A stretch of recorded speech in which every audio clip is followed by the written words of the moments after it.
During the pandemic, Lipika Ramaswamy worked remotely in Texas as a data scientist for a company in San Francisco. She wanted to stay in Texas with her sister until things went back to normal. She's still waiting.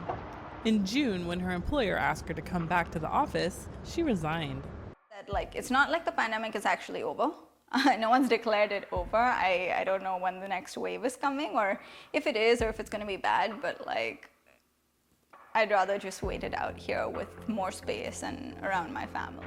Ramaswamy found another job in her field, and her story is not unique.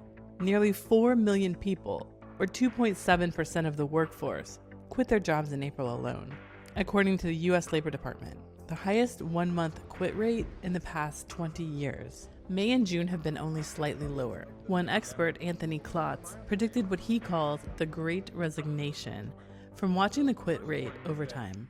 Over the last decade, the number of resignations in the U.S. and the rate of resignations has slowly been climbing.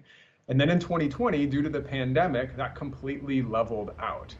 And so I thought there's probably a backlog of individuals who would have otherwise resigned from their jobs had it been a normal year, who were staying in place during the pandemic. That's just one part of it.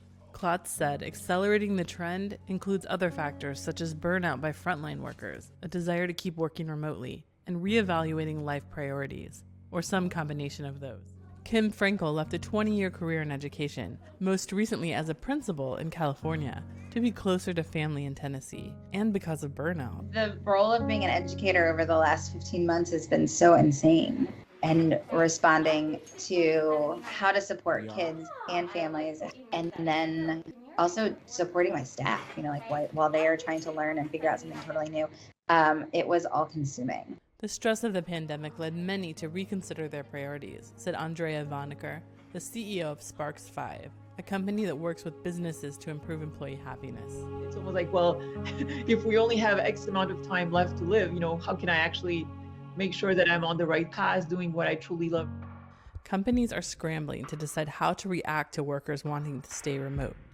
Employers are setting return dates for in-person work and revamping telework policies. Some, like Apple, are requiring a hybrid return to the office, with 3 days a week in person, expected to start in October. Ramaswamy's new employer, based outside San Diego, California, is totally remote.